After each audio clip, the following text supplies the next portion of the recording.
Labas po tayo, video. Ang lapit po. Ngayon na po ako lalabas na hindi magbabait kasi kahit tawag nito, sandali lang.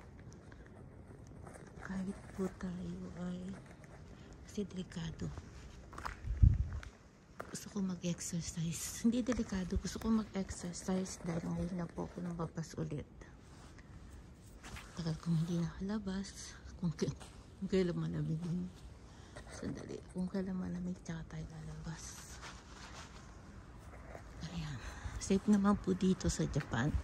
Kahit lumabas po ako. Sa ilang buwan po akong hindi nakalabas ng bahay. Malapit na po matapos yung magandang bahay po dito, no? Ayan po. Ito at may gagawin pa ulit. Ito po yung para po to sa ginawang bahay, para po to sa tubig, sewerage nila. Tubig po yan connecting sa bahay. Ayan. Ginawa nilang butas. So bakit ko po alam yan? At bakit may alam din po ako sa construction? Kasi nga sa tagal ko po dito, nakaranas na rin po ako makapaglinis ng bahay na ginagawa. After na mga dumi lang po, dilinisin. Ayusin namin lahat after. Tapos sewerage po, dahil po nagtrabaho nga po sa pagbabantay na yan, mga ganyan.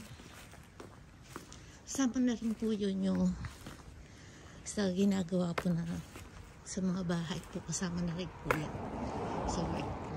Dahil yung amo ko mismo gumagawa sila ng building talaga. Sila yung naglalagay lahat. So syempre nasisilip ko yan, no? Ayun naman, mamaya dadaan po ako dun sa na yun.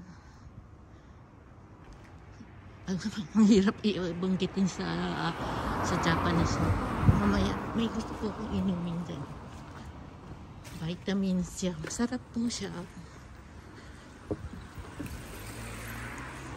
Hirap kasi ako dahil yung hikap, paghinga, kasi nga yung pag-aats ng sipon sa lamig. Ngayon na ba ako nagkaroon ng ganito eh. Yung sobra na yung sipon, ilang buwan na. Tapos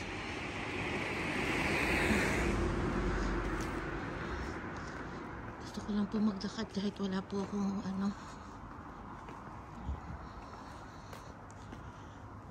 ano ba yun, yung palagi yung dala. Yan, may bibiling lang po ako at wala na akong machichibug sa ganun.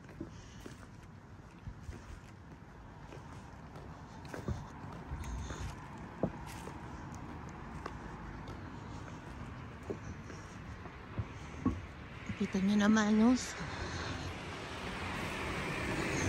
Gano'n sila umiwas sa mga tao naglalakad, yung mga sasakyan ko dito. Safe po talaga dito sa Japan, ano?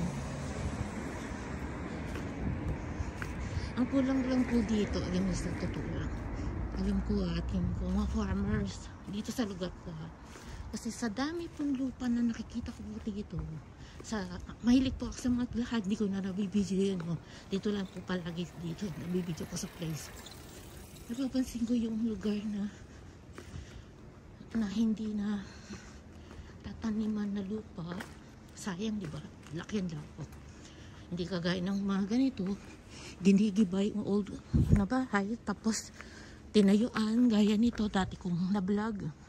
Natayuan na rin po yan. Tapos yung old apartment po, na ito po yung old apartment, dinanggal na po nila. Kasi yung like kong vlog na katapat ay magandang bahay, walang pakialaman sa lumang bahay ang katapat. So gagawin po yan bahay or paupahan. Laki pala na lupa, pero sa umaga naliitan tingin ko nung nagiba po dito yung Last month na labas ko. Ayun. Preparing pa yan.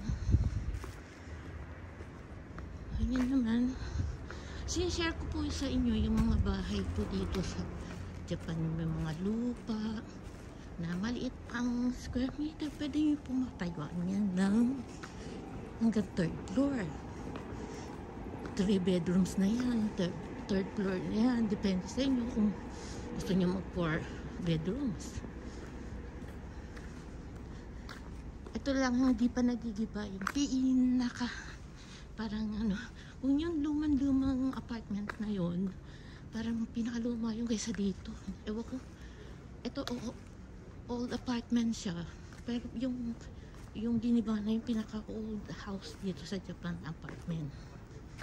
Ito parang mas tingin ko, ito parang ano eh, ghost apartment. Kasi yan hanggang ngayon hindi pa rin po yan na naka-open lang siya. Since na dumating ako dito, naka-open lang yan. Sabi ko, bakit hindi na nare-renta niya? Marami na nakarenta dyan sa old apartment na yun. Dati isa na lang, tapos akala ko nga gigibahin na din yan eh, kasi marami nang parang nakita ko nang check dyan sa apartment na yun. Tapos binago nila, hindi na pinag-iba, tapos marami na umupa. Sabi ko nga, lipat ako dyan para makamura ako. Sobrang mura po upa pag ganun. Pag ano lang, mga pasolo lang yan, hindi pang family. Kasi kung ilalagay mo yung pamilya mo dyan, baka matakot yung mga bata.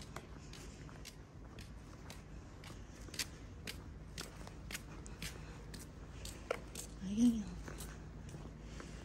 Hinihingal ako.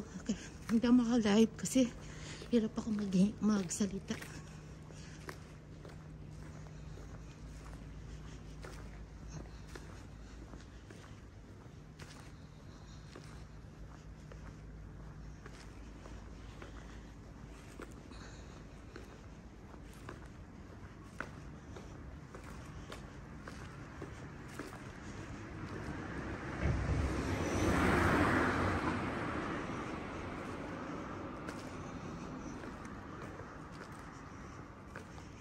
Bakit gabi po ako lumabas? Kasi late na po ako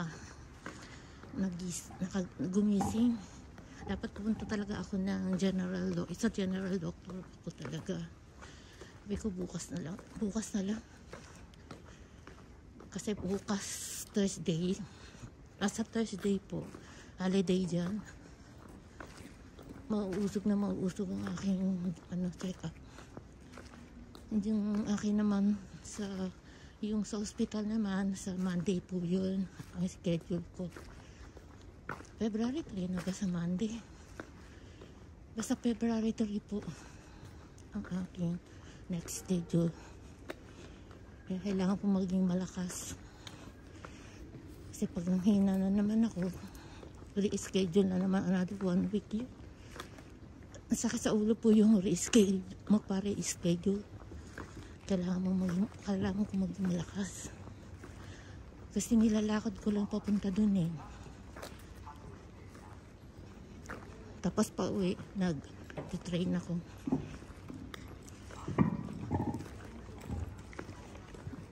Na kahit na kumbaga yung papunta ko sa train, tapos yung papunta ko sa hospital, parang almost the same eh. Yung oras, kabilaan nga lang. Other side, parang ganun. Ito papunta ko sa hospital, doon sa palikod po yun. Kaya dito lang muna ako sa ako may konting bibilihin. Mahirapan ako mag live. Okay, next part.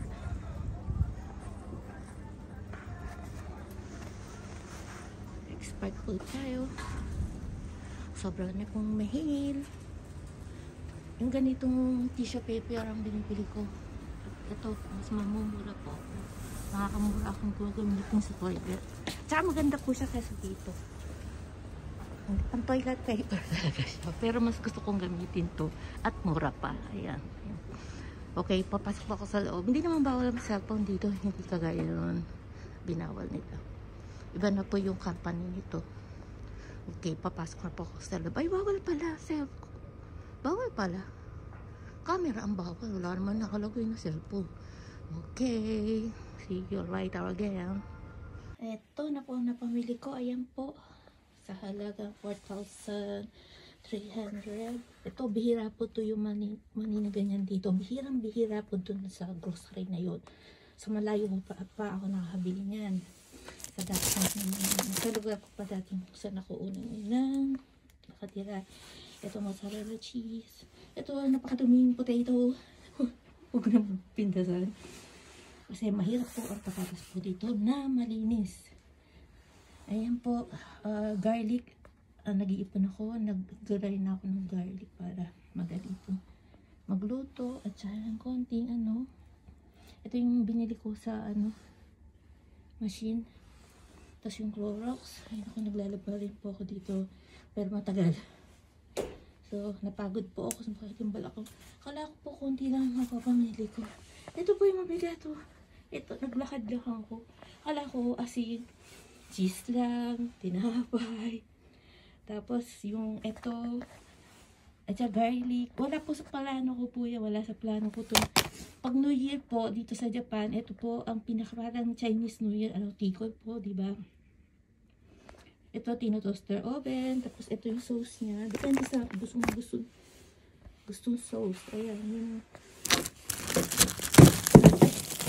Sansay, kung tawagin dito.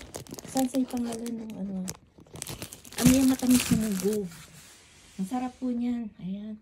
Yan po yung ito naman, mochi kung tawagin. Pag tinoaster, matigas po yan. Pero pag tinoaster yan, ininit. Malambot na po siya. Sarap po, sobrang sarap. Ayan po, yan po. Enjoy my video. Thanks for watching. And please don't forget to like, comment, and subscribe my channel. Ayan. Babush. Ayan. Ito po yung huli kong bibilin. So, ayan na po yung napamili ko. Dalawa. Ang bigat po. Dahil sa Clorox na yung Clorox, tsaka yung oil. Sana pala hindi ko sinabay. Ay, sumakit po ang aking balakang. Bili lang po ako ng isa. Dapat po 10 yung bibiling ko nito. Wala po tayong bike, bisikleta. 10 o 20. Ang gusto kong mabili, kahit na hindi po ako lumabas ng bahay. So, may stock po ako. Ayan po yung favorite ko, vitamins po yan. Sarap pong inumin yan. Malinaw lang po itong cellphone ko, pero dito po ay sobrang dilim. Kahit po may ilaw yan sa post. Dilim po yan. Kaya hindi ako mahatid dati. Nung kasama ko sa trabaho noon, pag maaga kami natatapos. Sobrang dilim po talaga. Malinaw lang po ito. Gamit kong cellphone. Dati po yung cellphone kong isang gamit, madilim. Pero magamit pa ako ng ilaw para sa pagbablog. Yung gamit pa ako ng pero usually pag nag-live, nagpa-vlog po ako ng time na madilim. Kung napanood nyo po, it means yung old cellphone ko po yun. Itong 30 maganda yung light set.